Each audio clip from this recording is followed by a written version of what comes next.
Hello, everyone. Welcome to Cultivating Wisdom with John Vervaeke. We're still working with one camera today. Jason and Amar put in a lot of time this morning trying to get the two-camera system to work. Still not successful, so we're still working on it. We hope to have it fixed by next weekend. So, as always, we will begin with the sit together.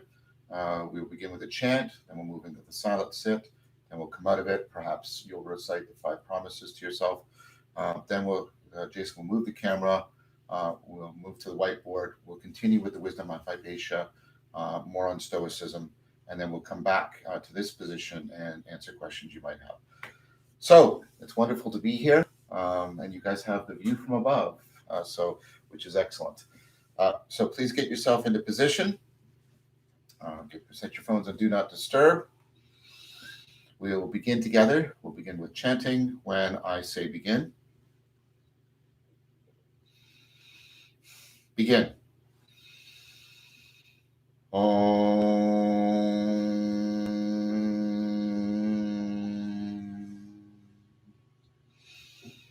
One.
Begin your silent sit.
Slowly come out of your practice, trying as best you can to integrate what you cultivated in your practice with your everyday consciousness, cognition, character, and communitas, perhaps by reciting the 5 promises to yourself.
Okay, Jason's going to help me move the camera, and let's move to the Dharma.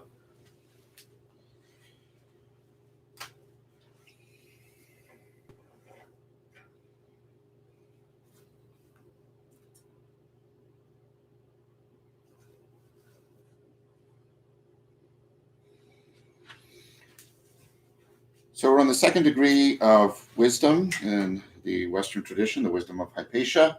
We're basically in the high school, and we're talking about Stoicism. I hope you're also seeing retrospectively the continuities with Epicureanism. So we've been talking about some basic principles. One of the first principles is the internalization of Socrates, or the internalization of the sage. For Stoicism, it's Socrates. Socrates plays to the Western tradition what the figure like the Buddha or Lao Tse play within the Eastern traditions.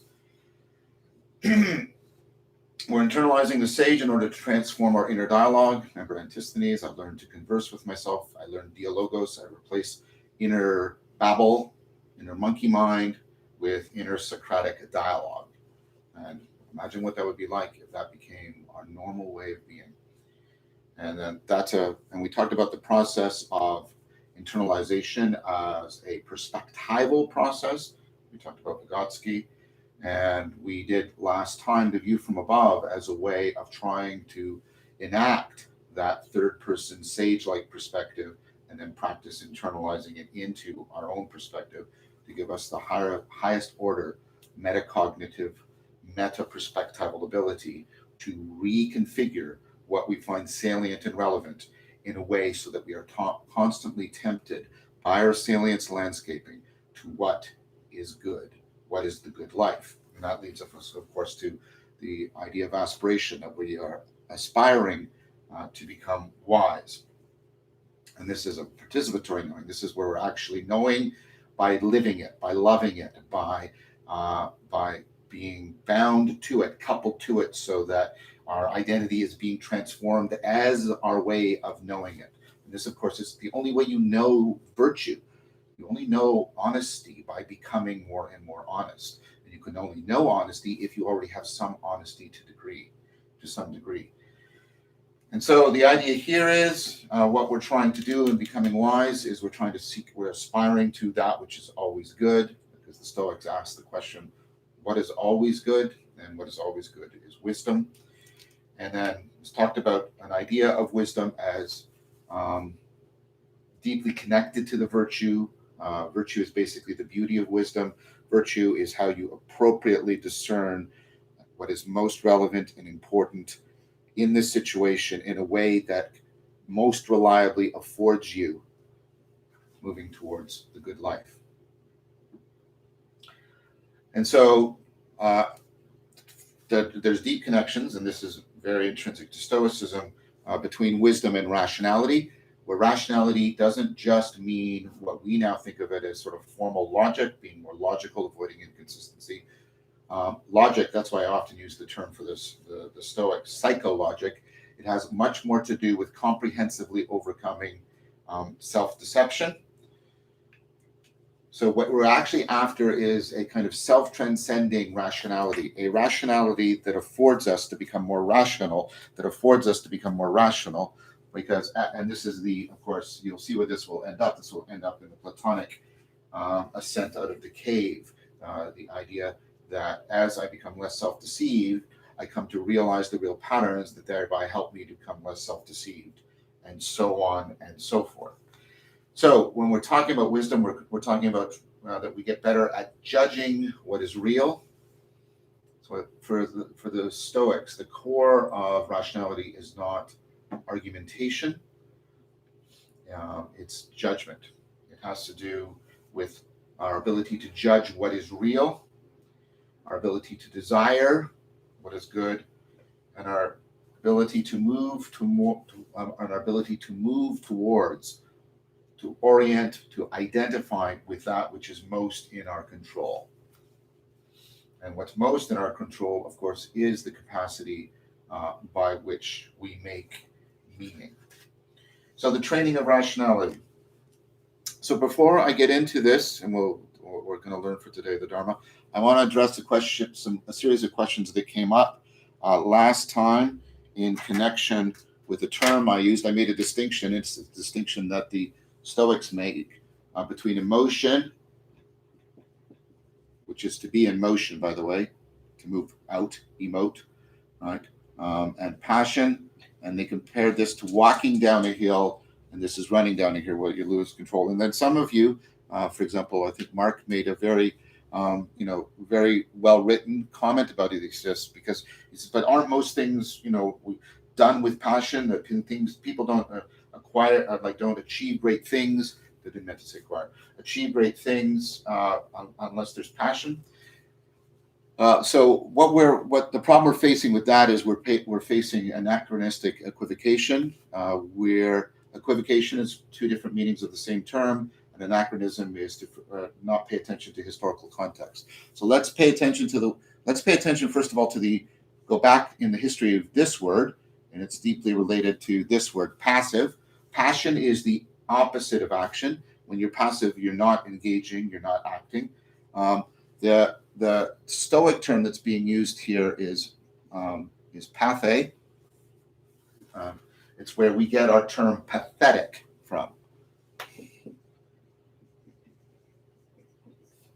So what the Stoics mean by passion is when we become pathetic because we are completely passive in the face of our arousal and our affective state. It has run away with us, and that's the metaphor of running down the hill. Now, what's really interesting is we have taken this term and we've made to be strongly motivated and in terms of strongly committed. So motivated, not just I have the impulse, but I'm actually committing myself, which of course is the opposite of being passive, strongly committed. It's the opposite of being passive. It's the opposite of being pathetic. We hear this term and we hear it as sort of, heroism.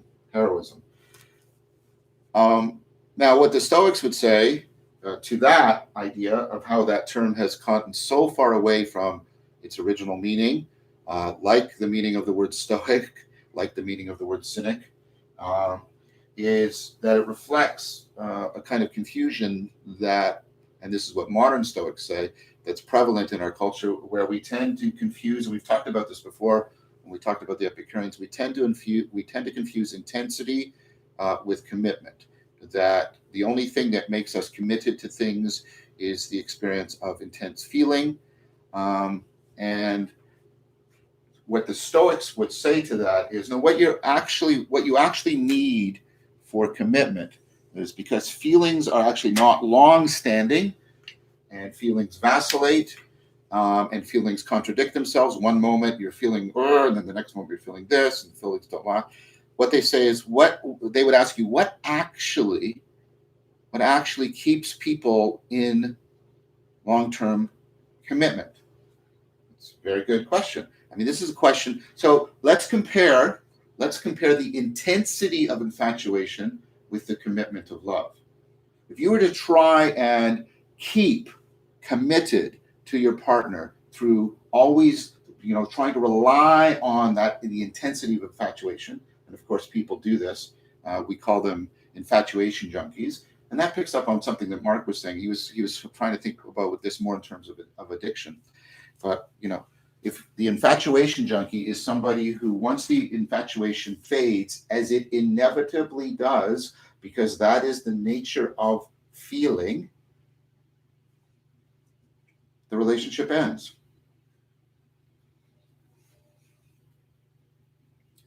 What actually keeps the relationship going? A relationship of love. Well, it's commitment. It's commitment. And what is it in a person that keeps them committed? Well, think of the things you say. Well, they're honest. They listen. They communicate. They're sincere. They're willing to adapt and adjust. They bind their sense of who they are to the other person. Notice what we're not talking about feelings now. What are we talking about? We're talking about what the Stoics talked about. We're talking about virtue. What's the original meaning of virtue? Well, think about virtual reality, shaping of possibility. Virtue actually means power. That's why we have phrases like "in virtue of." Right? So virtue actually means a power. It means a power to commit reliably to what is good. A power to commit reliably to what is good. And so for Aristotle, what you do is you build up things that empower us at long-term habits and skills, and then you have them directed towards what is considered by you in your most rational states, the good, the true, the good, and the beautiful. So perhaps a better way of thinking about it is to say the Stoics are engaged in the psychology of trying to examine what actually keeps us committed long-term to the good, and that is not typically feeling, that is typically virtue. So, hence wisdom, because virtue is just the way in which we are wise in a particular situation. We bring Sophia, principle, to bear phronesis on a particular context. So we talked about this cultivation of rationality in terms of the psychologic, and this is me trying to remind you that I'm not using logic just in the modern sense. This has to do, as I said, not so much with argumentation, but much more with judgment, and that judgment has a lot to do with this Stoic practice, prosos. And prosos, the best translation of prosos is mindfulness. So all the mindfulness training we did plugs in right here. And so you don't typically think of mindfulness as a logical act, but in terms of the logic of the Stoics, mindfulness is a deeply logical thing to do. But a better way of putting it is that mindfulness is a deeply rational thing to do. Think about ratio and rationing. Appropriately apportioning and in proper proportion. Listen how these words all sing together. Appropriate, proportioning and proper proportioning of your affect and how you find things salient and relevant. That's the core. The core of this is paying attention so your salience landscape shapes you towards wisdom.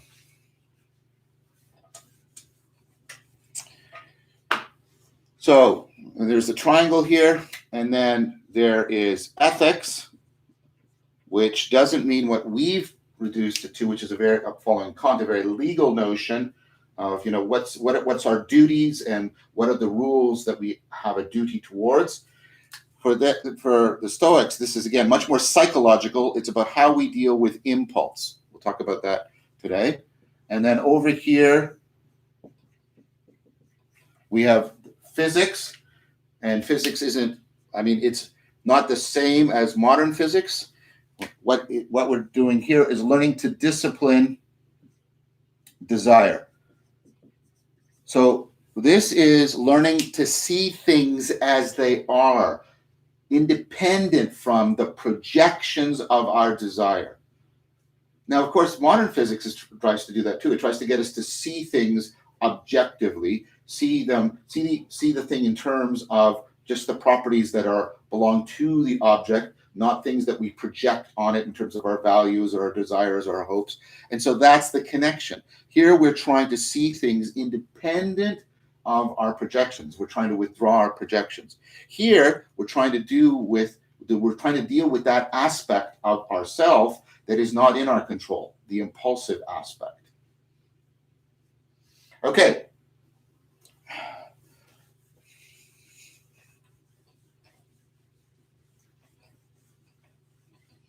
So this all falls under the two big things I said. One was prosos, the other is prochiron.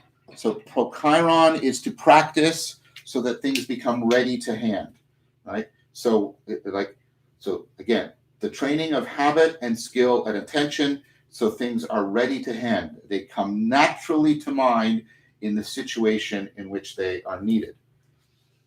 We're basically trying to train, how do we bring principle into process? How do we get process to be governed by principle? And we have to practice the thing principle, process, and right? What links them? Practice. Again and again and again. Again and again. We love to be talking about our principles. Blah, blah, blah, blah, blah. We also like just do what feel. Go with your gut. Feel it. Just go. Right? What you actually have to do, according to the Stoics, is you have to practice a lot, getting clear about the principles and bringing them into process. You have to practice seeing what's actually going on in the process and putting it under the regulation of the relevant principles. Sophia phronesis. Sophia phronesis.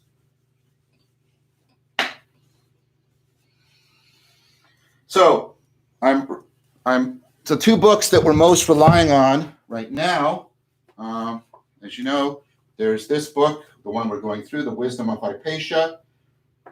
And then I'm especially making use of this beautiful little gem of a book by Vervaeke, Stoic Spiritual Exercises.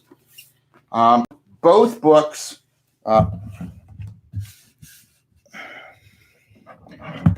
rely very highly on this book by Pierre Hadot, The Inner Citadel, where Pierre Hadot talks about the logic as the disciplining of judgment or assent, the ethics as the disciplining of impulse, and the physics as the disciplining of desire.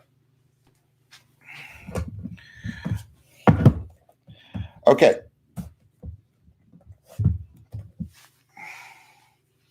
So Vervaeke gives some advice to further refine the practice of maximization that we got from the Epicureans, the creation of maxims, and trying and repeating them and sort of making them permeate our lives until they come readily to hand. But she actually proposes a practice that I would, using a term from cognitive science, involves deep learning.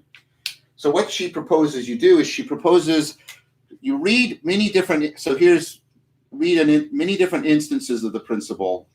Like Marcus Aurelius repeats it, the principle. Epictetus repeats it. Seneca repeats it. Right. And read many different, and then you come up with your own maxim. So this is a compression. You try and draw from all of them what you think is most central about them. Compress to what is central. And then she recommends, then practice you from this, not from here, but from yours. Create variations on it. Create variations. Rewrite it. Play with it. Keep reworking it. Get involved in a process of continually rewriting, continually recreating the principle. This actually will help you to remember it very, very deeply. The way we get neural networks, the artificial intelligence that's so powerful today, is we actually have them cycle through this.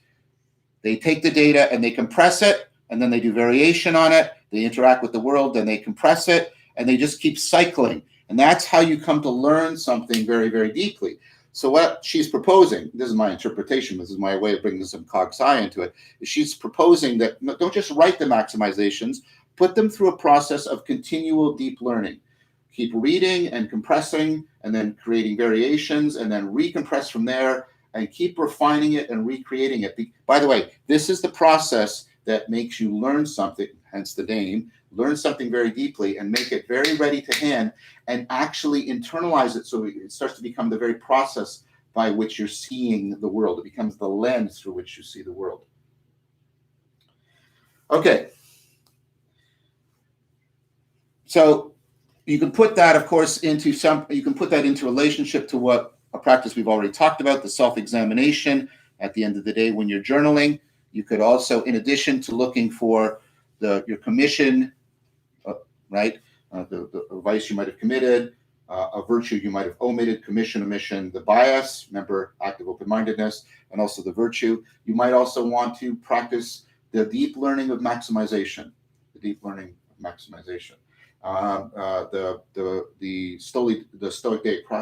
Stoic daily reading book that I recommended to you by, was it Ryan Holiday? Is that right?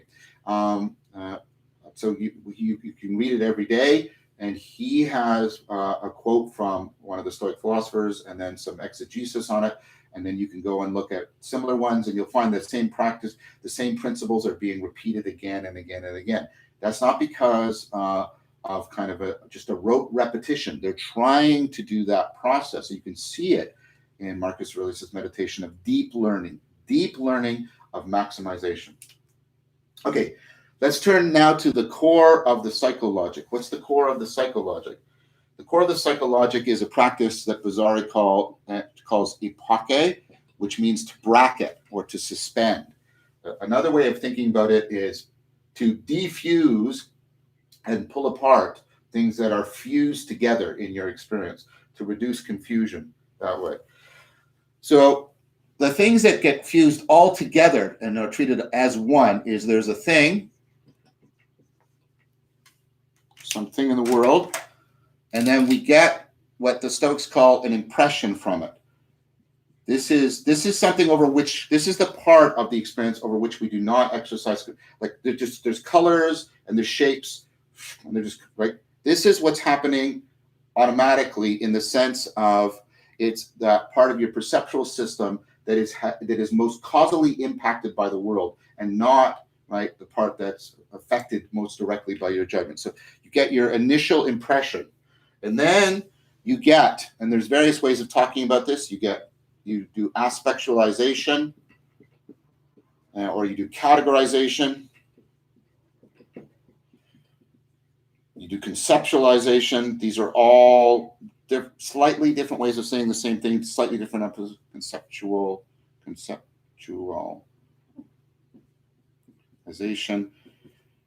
You actually create propositional content. Sometimes this is also called representation. It's how you present something to you. It's been presented to you here in your senses, and then you re-present it to your mind. Think about the word representation means. You re-present it to your mind. So what this means is, so you go from the impressions to, let's try and do it slowly. So here's an impression, and then I start seeing it as a marker. And I categorize it as a marker that I can use. And notice how now I'm going in, it's an it, and I'm going into the having mode right away. And now I start to conceptualize it, things I can do with markers, and then I make some kind of propositional assertion about it. This is a good marker, or this marker is not so good because it's running out of ink. I start to make a judgment about it. Now, like I said, when all of this is happening unconsciously, automatically, and reactively, mindlessly, then of course, we are fettered to the world by all of this confusion. So what the Stoics want us to do is they want us to introduce judgment here. And I want to use the Greek word for judgment because I think it's really helpful. Crisis. That's the Greek word for judgment. You go, crisis? Crisis is a bad thing. Well, think about what we mean by a crisis. We mean things are being called, everything that we thought was stable and secure, that's just the way it is actually being called into question. Things are unraveling. The structures are coming apart. They're unraveling. And there's an opportunity for real change. There's a critical moment. Crisis, critical, cutting across. These are all related ideas. What we're doing is trying to afford the unraveling, the coming apart, the calling into question of this structure, this fusion, so that we afford the possibility of seeing things differently. We afford the possibility of real insight, where we shift the aspect. We come to a new category. We see new possibilities for how we can talk about it, think about it, reflect on it. So this is actually ultimately about trying to generate insight. Cognitive flexibility. Now this whole, so if you'll allow me, this whole sequence here, all of these things, Epictetus calls this epilegine, which this is from logos, where we get logic from. This is related to our word epilogue. So the idea here is this is all a kind of inner speaking. This is speaking after the impression, the epilogue.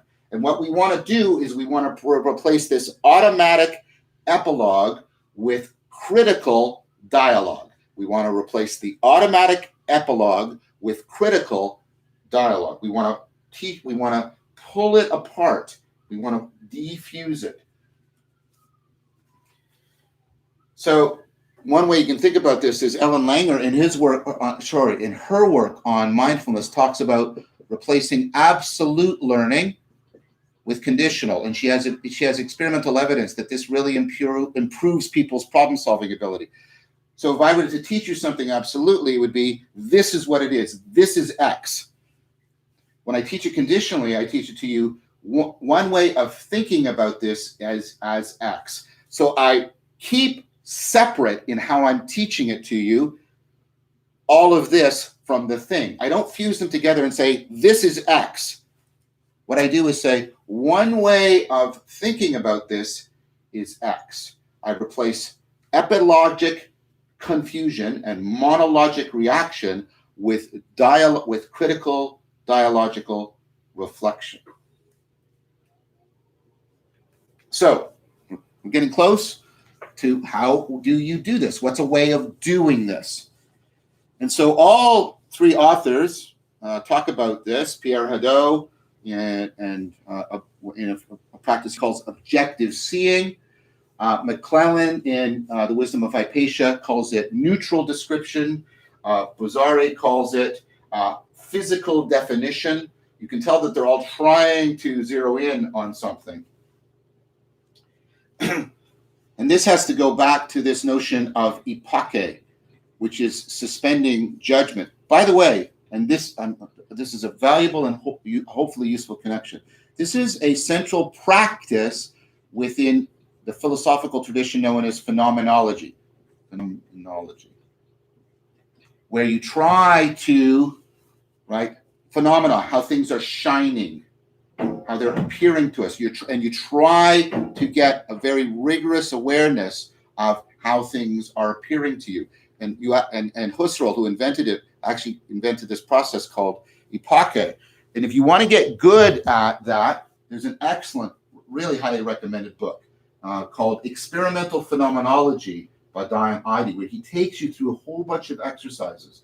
What's valuable about this is it first of all teaches you how to do this kind of seeing or description that we're talking about. It's actually how to do it, right? And then what's also valuable is that allows you to make links potentially between Stoic philosophy and continental philosophy, people talking about the meaning crisis, people like Husserl and Heidegger, etc. So highly recommended. So what do we do with physical definition? Or I like to call it objective seeing, because I want to emphasize the perceptual attentional aspect. Buzzaro, like I said, Bazzari calls it physical description, and McClellan calls it neutral description. So how does it work? Well, it's really interesting because it actually plugs into a lot of the research on how you get children to delay gratification. And this is the famous marshmallow test. There's a confound in the marshmallow test with socioeconomic status having to do long-term prediction, but you can put that aside. You can look at some of the mechanisms, however, that do help people delay gratification. And one of them is this kind of redescription. There was a little girl, so you put, the famous marshmallow, you put the marshmallow in front, and how long can they delay? And you say to them, you can eat the marshmallow whenever you want. The longer you wait, though, the greater the chance they'll give you a second marshmallow. And you measure how long they can delay, right? And delaying gratification is important. And what you do, is you get people to reframe it. One 4-year-old she literally put a mental frame around it, and she treated it like a picture of a marshmallow, a representation rather than the marshmallow itself. And she famously said, well, because you can't eat a picture. You can't eat a picture. She pulled apart the meaning and the representation for her from the thing itself, the marshmallow. They also taught the kids to zero in and redescribe marshmallows as, they're like fluffy white clouds. So you get a strategy of trying to redescribe things, re-aspectualize them, recategorize them, so that the way they initially present themselves to you falls into crisis, in the sense of all of those things that are fused together get pulled apart. And when you pull them apart, that's the space of your freedom. That's how you can see through those cracks that you open up. That is the vehicle of insight. So what do we do? So let me give you an example from Marcus Aurelius. And I chose one that's a little off-putting. You go, yeah, and I chose it deliberately for that reason. Here's a quote from Marcus Aurelius. Consider sex as the friction of two pieces of skin and the ejaculation of a sticky fluid. And you go, ew, ugh, what's wrong with him? Well, what's he trying to do? Well, he's trying to describe it, and this is why Bazzari calls it a physical description, or McClellan calls it a neutral description. He's trying to describe the act, the event, from a purely third person, almost like the view from above, purely third person perspective. And remember the research showing that if you move from a first person perspective to a third person perspective, you will also often get tremendous insight into your problem. This is called the construal level effect, the Solomon effect, lots of converging evidence on this. So he's trying to get you to describe it from a non-human perspective, which is what physics tries to do, describe the world from a non-human perspective. You're trying to strip it down to its essence, the properties it would have even if there were no human beings there. Now, obviously, there has to be the human beings having sex, but you know what I'm trying to, what I mean here, as if there were no human beings there. You're trying to take a non-human perspective on it.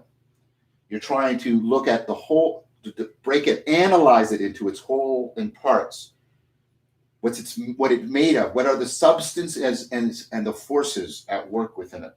You're trying to give it its most proper name, the name that would be true in the greatest number of contexts.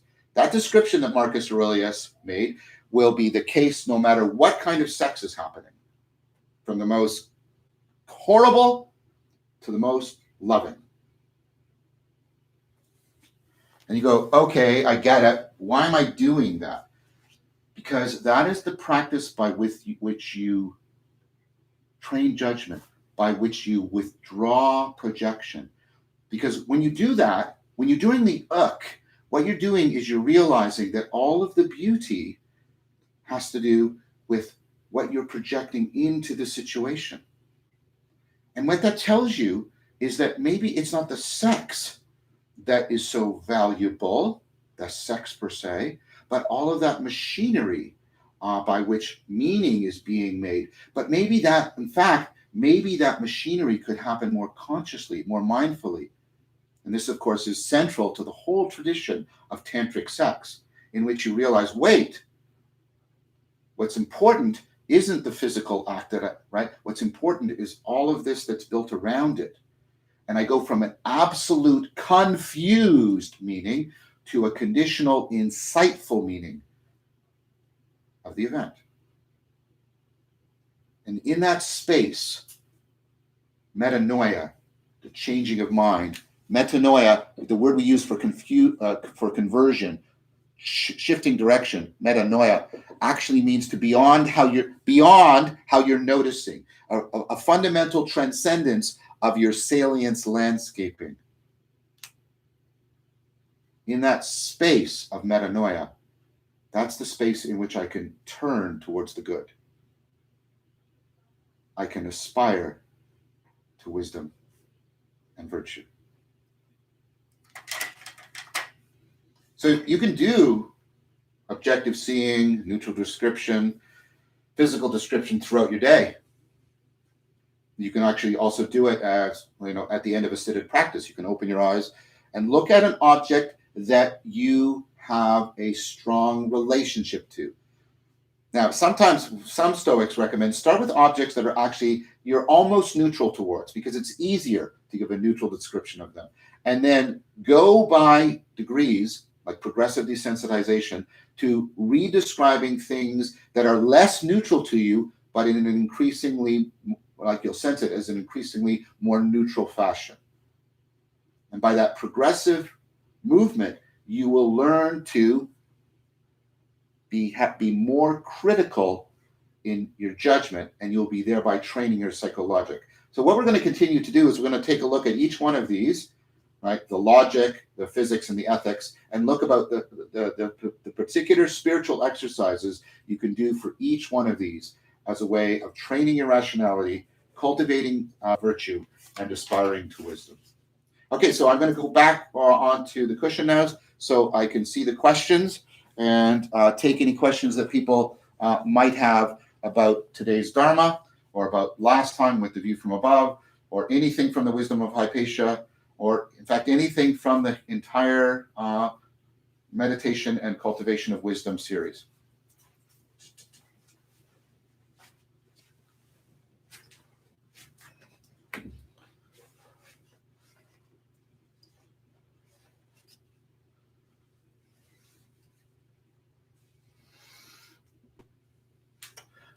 So the first question is from Pleasure of Doubt, or Brett. Brett, I haven't talked to you in a bit. I missed talking to you. I guess I will see you Monday night, though, because I'll be on the Discord server for the monthly Q&A. The question Brett asks, I think, is like a crucial question here. Does internalizing Socrates require having deeply studied Socrates? To a significant degree, yes. It used to be people, of course, we had a wisdom tradition in which people always had at least one sage that they had internalized. For many people, for example, it might be Jesus or Moses or Muhammad, right? But we've lost that. We all walk around. That's too strong. I'm sorry. Many of us walk around with a hole in our heart that we don't even realize that we have, and it's a place that is ready for the reception of the internalized sage. I actually think, given the situation we're in, that we should have a community of sages that we've internalized. So I try to internalize Socrates, Plotinus, Spinoza, Siddhartha, and Jesus of Nazareth. So I think it's important to learn about Socrates, and one of the great gifts given to us, and we'll talk about this when we move into the third degree of wisdom, is the Platonic Dialogues. They're not always easy, and I recommend starting with the more popular ones like the Symposium or the Republic, or listening to them on audiobook, which is very helpful for many people, because they're actually dialogues. And the point of a dialogue is not just what people say. The point is also, because that's only propositional. The point is the drama, the perspectival, right? The perspectives that are there, and the participatory knowing, the character that are there. And so reading and learning more of just familiarizing yourself with Socrates in the situation of Socratic dialogue definitely helps. There's lots of excellent books, and if people want, I could recommend some books to read to get a sense of it. There's lots of videos on this. I think it's the 4th episode of my video series, Awakening from the Meaning Crisis, helps. So what you want to do is, you're not so much trying to get some sort of philosophical, scholastic, historically accurate thing. I mean, that's a goal that you can have, but the goal here is to get something that is reliably going to work to help you do the Stoic practices. And then so Hadot calls this the figure of Socrates, the figure of Socrates. So you want to practice configuring Socrates and figuring him out, if you'll allow me to play a little bit with words. And so I'm going to do something to help people address this, and it's been something that has been put off because of funding circumstances and COVID, but also it's turned around to be a fantastic opportunity. I'm putting together another series that is going to be at the level of Awakening from the Meaning Crisis, which is called After Socrates, and the Cultivation of Wisdom and Virtue. And so that will help people with this, I hope. Deborah Wagstaff. So children learn to pay attention to how they pay attention by imitating the adults around them doing the same. That's exactly right. So this is called natural pedagogy. Natural pedagogy, that most of how we learn to see the world, which is also a process by which we are enculturated into a particular community, is through imitation and internalization of how other people see the world. That's why, this is a really good proverb. Children don't pay attention to what you say. They pay attention to what you do.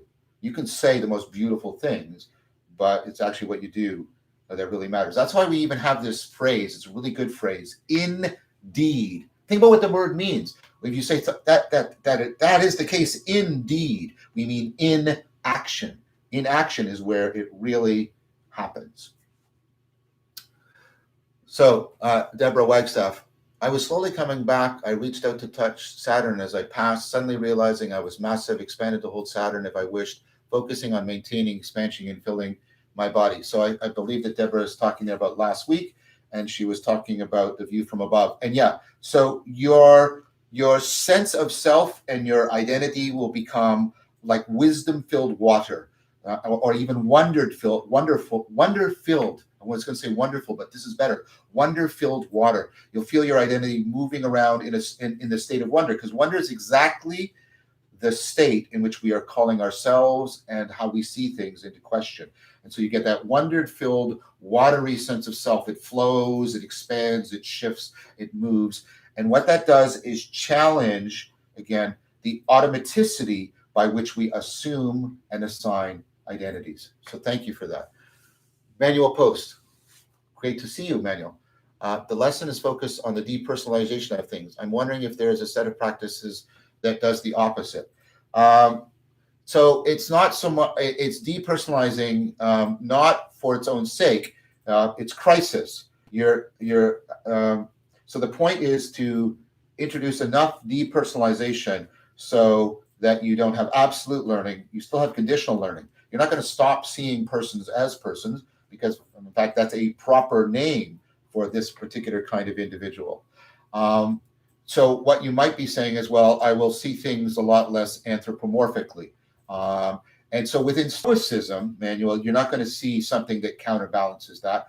But within Neoplatonism, you'll see something that counterbalances that, which is after people have gone through rigorous rational training, so they're not doing anthropomorphic projection, then you can bring back a symbolic way of seeing things as a way of cultivating wisdom. But the point of the Neoplatonists is, if people do the second without having deeply done the first, the chance that they are going to fall into unrecognized projection and thereby significant self-deception is very, very high.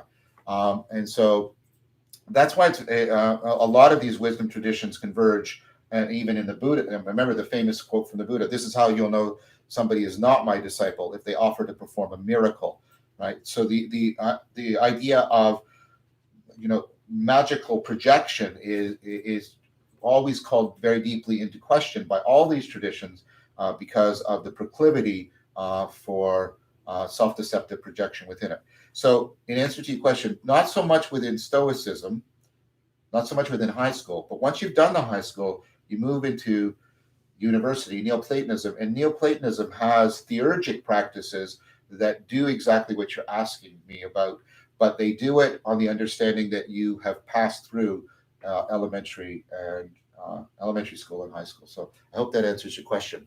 Robert Gray, follow up to Brett's question. Does internalizing someone alive differ widely from someone you've only read about or heard about secondhand, the Christ or Buddha, like a mentor, parent, friend?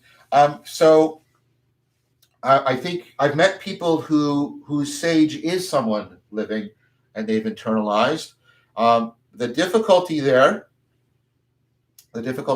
is when we have a personal relation. Well, think about how elevated the Buddha and Christ are for many people.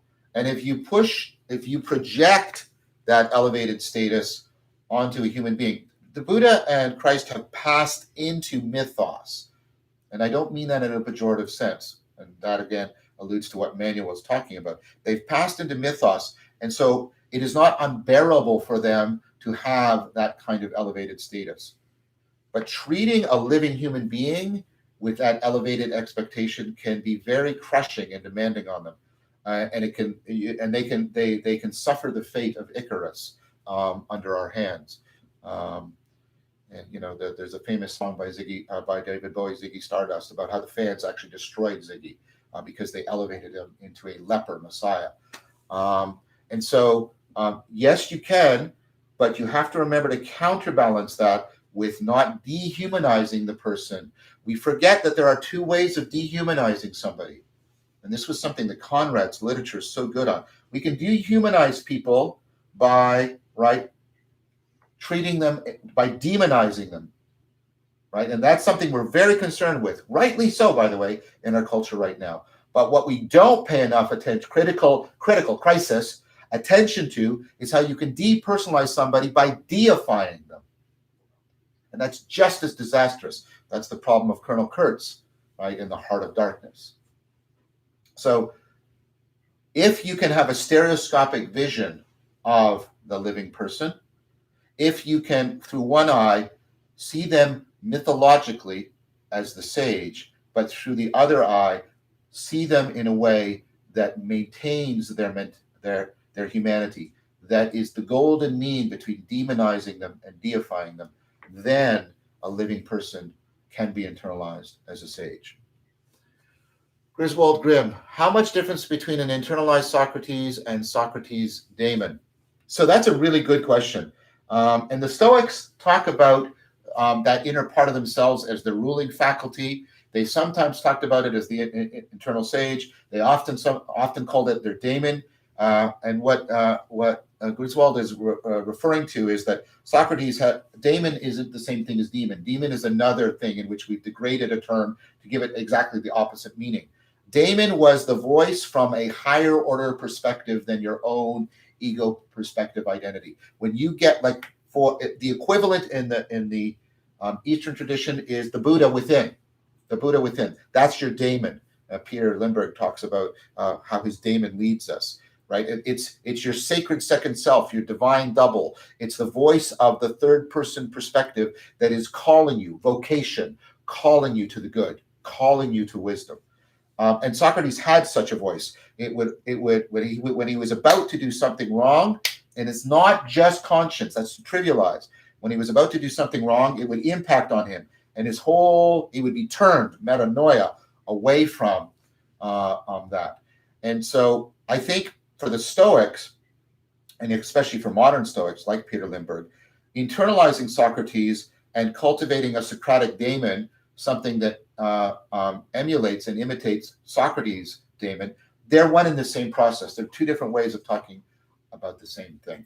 It's a very powerful. So, of course, people often also Christians experience the voice of Christ, the voice of Jesus, or the moving of the Holy Spirit. And of course, the Buddhists have the Buddha nature.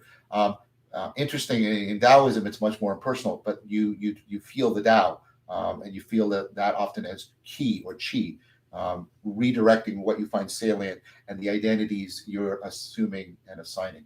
And thinking of qi as secret magical energy is such a profound and almost racist misreading of that concept. It's such a bad misappropriation of that concept. Junsun Kim and I are actually writing a paper to really try and recapture the ecologically valid meaning of qi within Taoism, and how that can actually be integrated very, I think, very insightfully. Not trying to be self-congratulatory, but that's the wrong way then. But very significantly, like it will have, it fits together well. That's what I'm trying to say. Sorry, it sounded self-congratulatory, but a way of reinterpreting in an ecologically valid way the notion of qi or qi that fits in, plugs in really well to current cognitive science, so that we don't need to think of it like, and it shouldn't be thought of, because this is again a Western category, as a supernatural substance, or as some kind of ethereal ectoplasmic force, or all the gooish silliness that people have done in their misunderstanding of that. So in the Taoist tradition, your daemon is much more the experience of qi or qi. Okay, so that's a lot. So thank you so much, everyone, for joining the Saturday Sanghas. I look forward to them so much. Thank you to Amar and Jason.